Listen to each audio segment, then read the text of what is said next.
Epílogo. A vida e sorte extraordinária de Joana d'Arc, vidente e mártir de um tribunal ilegal, poderia despertar várias dúvidas a que já aludimos no decorrer da narração. Para maior clareza, achamos útil acrescentar aqui algumas explicações em resposta às objeções que se podem fazer. De quem eram as vozes? Sabemos pela Sagrada Escritura, pela doutrina da Igreja e pela própria razão, que Deus pode comunicar-se à sua criatura. Ele fez revelações destinadas a toda a humanidade, depositadas na doutrina da Igreja Católica. Também existem relações feitas a pessoas particulares. Enquanto as primeiras são garantidas pela Igreja infalível, permitindo-nos aceitá-las sem perigo de erro, as perguntas não gozam de infabilidade. Joana d'Arc via a luz, distinguia vultos venerandos trazendo coroas de ouro, ouvia-lhes as vozes. Estava convencida de que essas aparições vinham de Deus. Na mesma época, apresentavam-se também outros visionários, propalando pretensas revelações, cientemente inventadas, ou frutos de fantasia exaltada ou doentia. Justa prudência aconselhou ao rei mandar examinar Joana por pessoas experimentadas e fidedignas. Considerando a vida edificante de Joana, seu juízo são e equilibrado, o conteúdo digno e santo de suas revelações, os juízes informaram o rei que podia confiar em Joana, mas ninguém considerou suas visões como provadas e absolutamente certas. Seguiam as normas da Igreja que recomendam cautela com as revelações particulares. Tais comunicações divinas dirigem-se só às pessoas agraciadas e não exigem necessariamente o assentimento dos outros. A Igreja não se pronuncia sobre sua origem e veracidade, nem as impõe a nossa aceitação. Só em raros casos declara que concordam ou não com a fé católica. Os contemporâneos e a posteridade constataram com admiração que um por um se verificam os eventos futuros preditos por Joana. Por isso, admitem muitos que a vidente era realmente inspirada por Deus. Outros o põem em dúvida ou, como todos os descrentes, negam-no redondamente. Taxamos de imprudentes estas opiniões, mas a Igreja não nega a ninguém o direito de sustentá-las e aceitar. Cada um é livre de aceitar ou rejeitar a genuidade e sobrenaturalidade das vozes de Joana d'Arc. Convém salientar aqui a imensa diferença entre as vozes da vidente de Dom Remy e o que pretendem ouvir os médiuns espíritas. Deus inspira pela graça pensamentos e resoluções salutares a todos os homens, de preferência aos batizados. Mas só raríssimas vezes ele ou seus anjos e santos falam com voz audível a almas escolhidas. Portanto, já a frequência das manifestações espíritas prova a sua origem espúria. No nosso caso, a escolhida de Deus era de vida exemplar, de constituição sadia, isenta de alienações e perturbações nervosas, recebendo as visitas santas em pleno dia, em estado de calma e recolhimento. O que mais distingue suas visões é a sua dignidade e a previsão do futuro, ultrapassando todas as possibilidades da ciência ordinária. A vidente não se preparava num horário marcado para se pôr em transe e assim tomar contato com o outro mundo. Tudo diametralmente oposto ao que se passa na escuridão das sessões espíritas, onde pessoas frequentemente de vida dúbia de nervos abalados, em transe de caráter patológico, afirmam ter comunicações com pessoas defuntas, comunicações, as mais das vezes, fúteis e ridículas, só casualmente certas, quando se atrevem a predizer acontecimentos futuros. Segundo a doutrina católica, baseada na revelação divina, as almas dos defuntos estão ou no céu ou no inferno, ou temporariamente no purgatório. Deus proíbe a evocação dos mortos. A pessoa que se dirigir a espírito ou adivinhos para se prostituir com eles, eu voltarei contra ela minha face e a contarei do meio do meu povo. Levíticos 26. Por conseguinte, ele não permitirá que as almas apareçam nas sessões espíritas e reuniões semelhantes, onde se contraria a ordem divina. Das almas finadas, devemos distinguir os demônios, anjos caídos e condenados ao inferno. Com permissão divina, os demônios podem tentar os homens. Os únicos espíritos que poderiam intrometer-se nas sessões espíritas são, portanto, os demônios, mas sua influência é demoníaca, nefasta, causando a desgraça temporal e eterna dos participantes. Muitos, entretanto, admitem que nas sessões espíritas realmente nunca aparecem espíritos. As raríssimas aparições de santos não têm nada em comum com evocações mediúnicas e fazem-se por ordem divina, em circunstâncias que patenteiam sua dignidade e caráter sobrenatural. Leia-se a vida de Bernadette Soubirous, a vidente de Lourdes, ou as aparições de Nossa Senhora em Fátima.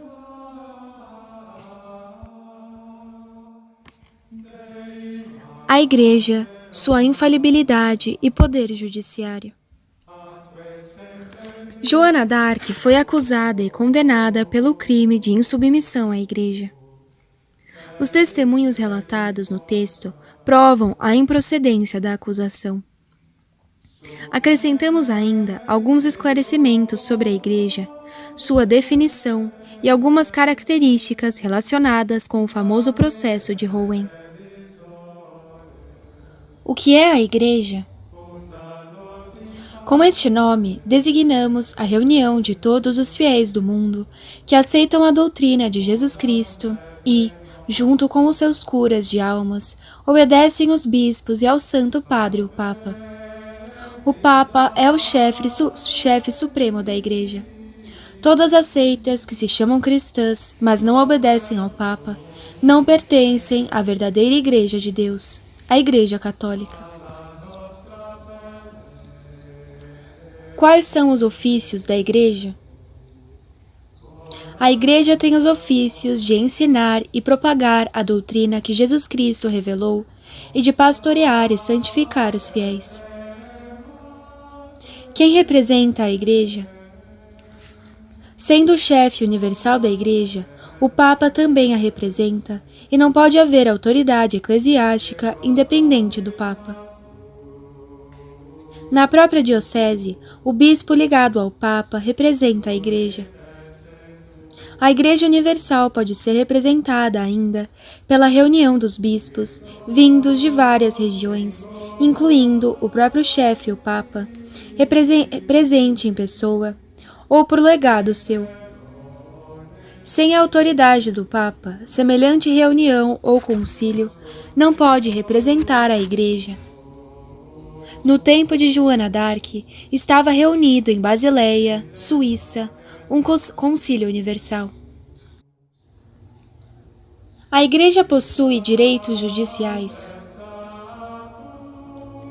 Como o Estado civil, também a Igreja necessita para sua conservação o direito de julgar, castigar e excluir membros prejudiciais. Dentro da sua esfera, muitas sociedades particulares, até desportivas, procedem da mesma forma. O poder judiciário é exercido pelo Papa em toda a Igreja e pelo bispo em sua diocese. Este poder é eclesiástico, não civil, tendo como objeto crimes contra a religião, pecados, erros contra a fé, indisciplina contra os superiores eclesiásticos. Podia o bispo Pierre Cauchon instaurar um processo em Rouen? Pierre Cauchon era bispo de Beauvais e não de Rouen. Por conseguinte, só poderia ser juiz eclesiástico com a autorização recebida de uma autoridade eclesiástica competente. Papa, legado do Papa, bispo de Rouen. Podemos supor que a obteve. Existia, porém, naquele tempo, por instituição papal, um tribunal eclesiástico, a Inquisição, para julgar os crimes contra a fé. Juiz era o inquisidor, diferente do bispo. Para dar a sentença, era prescrita a colaboração do inquisidor e do bispo. Mas o inquisidor tinha desaparecido, sem deixar substituto, o que tirava a Cauchon a possibilidade de instituir um processo legítimo. A autorização que recebera dos ingleses era inválida, porque leigos não podem dar jurisdição eclesiástica, tampouco como um bispo pode nomear um juiz civil.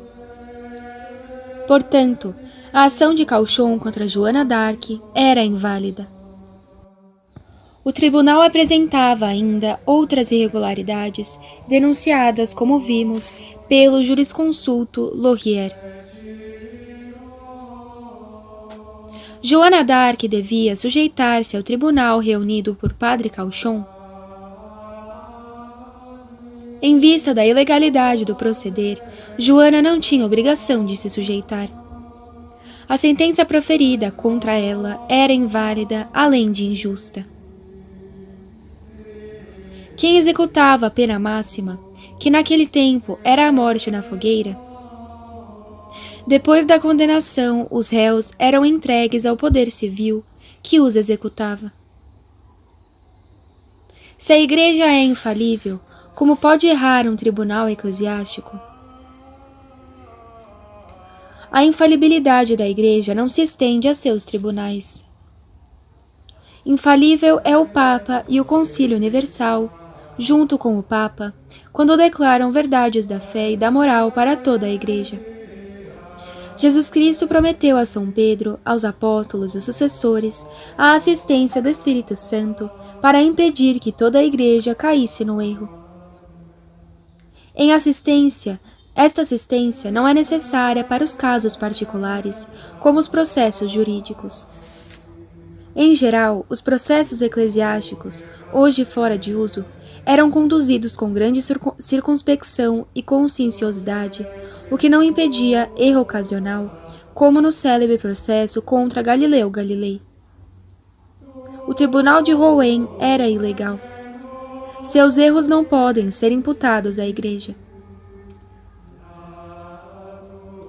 Como se pode explicar que tantos homens eclesiásticos participaram do processo injusto e escandaloso de Rouen? As razões aparecem no correr da narração.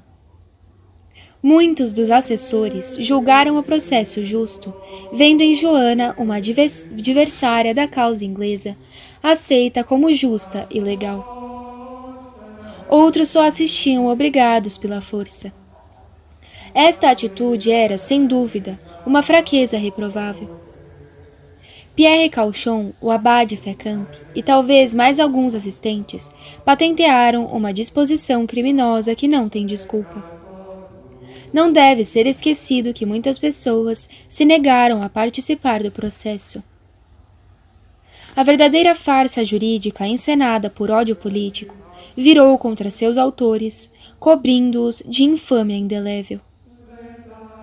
Todos os esforços para aniquilar a defensora da França e seu rei tiveram o efeito contrário de revelar ao mundo uma grandeza d'alma cuja glória nunca esmorecerá. Apêndice. Cronologia dos acontecimentos mais importantes sobre Joana d'Arc. 1407. Possível ano do nascimento de Joana, assentido ao decreto de São Pio X. 1411. Possível data de nascimento de Joana, de acordo com as conclusões de suas declarações. 1412. 6 de janeiro. Possível data de nascimento de Joana mais aceita e defendida. 1420. Carlos VII é ilegitimado do trono. 1422. Proclama-se rei da França o inglês Henrique VI, enquanto Carlos VII proclama-se rei da França de forma nominal.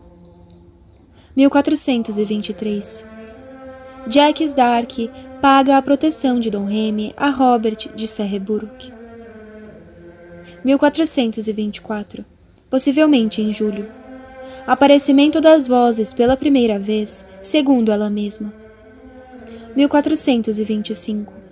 Incursão relâmpago dos inimigos em Dom Remy. 1428. Julho. Dom Remy volta a ser atacada pelos borgonhões de Henry de Orly. Os habitantes fogem para Neufchâtel. 13 de maio. Segundo Poulenc, Joana foi procurar Baudricourt. Outubro. Cerco de Orleans. Final do ano. Possível nova entrevista entre Joana e Baudricourt. 1429. Janeiro. Joana convence Baudricourt, em Vaucouleurs, a dar-lhe uma escolta para ir a Chinon. 13 de fevereiro. Data próxima em que Joana inicia o trajeto para Chinon. Fevereiro. Joana teria passado por Auxerre. Joana teria passado por Gien. 22 de fevereiro. Certamente Joana passou por Sainte Catherine de Ferbois. Por volta de 25 de fevereiro. Joana encontra-se e se entrevista com o Delfim. 28 de abril. Joana chega a Chesse, onde conhece o Bastard. 29 de abril. Joana entra em Orleans pela porta de Borgonha. 30 de abril. Disputas a gritos entre Joana e William Glasdale. 1 de maio. O Bastard abandona Orleans em busca do exército real. 3 de maio. Joana assiste à procissão da Invenção da Santa Cruz, festa da Catedral de Orleans. 4 de maio. O Bastard volta com o exército real e ataca a pequena fortaleza de Saint-Péoire. 5 de maio. Joana envia 3 cartas aos ingleses. 6 de maio. Joana atravessa o Loire e ataca Saint-Jean-le-Blanc. 7 de maio. Joana é ferida em combate por uma flecha entre o ombro e o peito. Labasque toma-lhe o estandarte e Les Tourelles é recuperada. 8 de maio. Os ingleses tentam um contra-ataque, porém finalmente se retiraram. 10 de maio. O Dauphin se reúne com Joana em Tours. O Bastard e outros iniciam o ataque em Jargeau. 13 de maio. O Bastard com outros se reúnem com Joana e o Dauphin em Loches. De 13 de maio a 9 de junho. Período em que os Armagnacs tomam para preparar os próximos cercos. Joana visita Orleans e certamente Saint-Florent-les-Saumur. 9 de junho. Joana volta ao exército depois de um descanso em Jargeau com Alençon e Richemont. Se encontram com Bastard e Illiers e vêm em Châteaudun. 10 de junho. Início do cerco sobre Jargeau. Vence-se uma pequena guarnição. 11 de junho. Jargeau é bombardeada pelos Armagnacs. 12 de junho. Jargeau é libertada. Joana recebe uma pedrada em sua cabeça, recupera-se e toma a Suffolk como prisioneiro. 13 de junho. Prepara o ataque a Meung, enquanto Sir John Falstolfe traz reforços de Janville. 14 de junho. Ataca a Meung. 15 de junho. Bombardeia Belgense. 16 de junho. Talbot une-se a Fastolfe, vindo desde Meung. 17 de junho. Os ingleses pactuam a rendição e fogem livremente. Belgense é libertada. Vão a Meung, onde são derrotados. 18 de junho. Batalha de Patay com vitória de Joana. Importante derrota inglesa. 25 de junho. Provavelmente, Le Chevauché passa por Gien. 29 de junho. Chega-se perto de Mézelis. 1 de junho. Supera-se o obstáculo de Alcher. 5 de julho. Início das negociações entre o Dauphin e a vila de Troyes. 9 de julho. Carlos VII é autorizado a entrar em Troyes. 10 de julho. Acabam as negociações e o exército entra na vila. Afasta-se a defesa. 12 de julho. Chega-se a Arce. 13 de julho. Chega-se a Chalons, onde Joana se encontra com conhecidos e amigos de infância. 15 de julho. Chega-se ao castelo de Sept Sauls, onde não muito longe de Reims. Reims rende-se diretamente. 16 de julho. Os Armagnacs entram em Reims. 17 de julho. Carlos VII é consagrado ao rei legítimo da França. Joana pede uma trégua ao Duque de Borgonha. Resultado, trégua de 15 dias. 21 de julho. Já sob o novo rei, Joana submete a Corbeny. 23 de julho. Joana toma Soissons. 27 de julho. Joana submete o castelo de Thierry. 1 de agosto. Acha-se Joana em Montmirail. 6 de agosto. Acha-se Joana em Provins. 7 de agosto. Acha-se Joana em Colomiers. 10 de agosto. Joana toma Le Ferté-Milon. 11 de agosto. Acha-se Joana em Crêpe. 12 e 13 de agosto. Carlos VII tenta o ataque direto a Paris, fazendo um pequeno deslocamento a Lagny-le-Sec e depois a Dammartin. Falha e volta a Crêpe. Os desafios de Bedford. Aproximadamente em 18 de agosto. Joana chega a Compiègne. 21 de agosto. Chega-se a uma trégua de 4 meses com os borguinhões, em troca de cidades. Também se prometeu uma conferência de paz para a próxima primavera. 23 de agosto. Infringida a trégua, mera estratégia, Joana e Alençon caminham de Compiègne a Paris. 25 de agosto. Chegam a Saint-Denis. 7 de setembro. O rei reúne-se com os demais em Saint-Denis. 8 de setembro. Ataca Paris pela porta de Saint-Honoré. Joana é ferida na coxa por uma flecha. 9 de setembro. Joana, ferida, volta a Saint-Denis. 10 de setembro. Retirada efetiva dos Armagnacs de Paris. 11 de setembro. O núcleo parisiense é abandonado e se atravessa, entre outros, Provins e Montargis. 21 de setembro. O exército real se desfaz em Gien. Carlos VII queria um acordo. De setembro a outubro. Joana passa este tempo na fortaleza de Mehun-sur-Yvette com a corte e prepara novos ataques. Final de outubro. Joana se prepara para uma nova campanha e sai de Mehun. 4 de novembro. Joana toma Saint-Pierre-le-Montier. 20 de novembro. Joana envia uma carta ao rei por uma ofensa da parte de Catherine de La Rochelle. 24 de novembro. Inicia-se um cerco em La Charité, onde se pedem reforços. 25 de dezembro. Depois da insuficiente resposta, Joana se retira de La Charité. 1430. Março. Final de um período de tréguas, Joana retorna à cena. 16 de março. Joana envia uma carta aos cidadãos de Reims.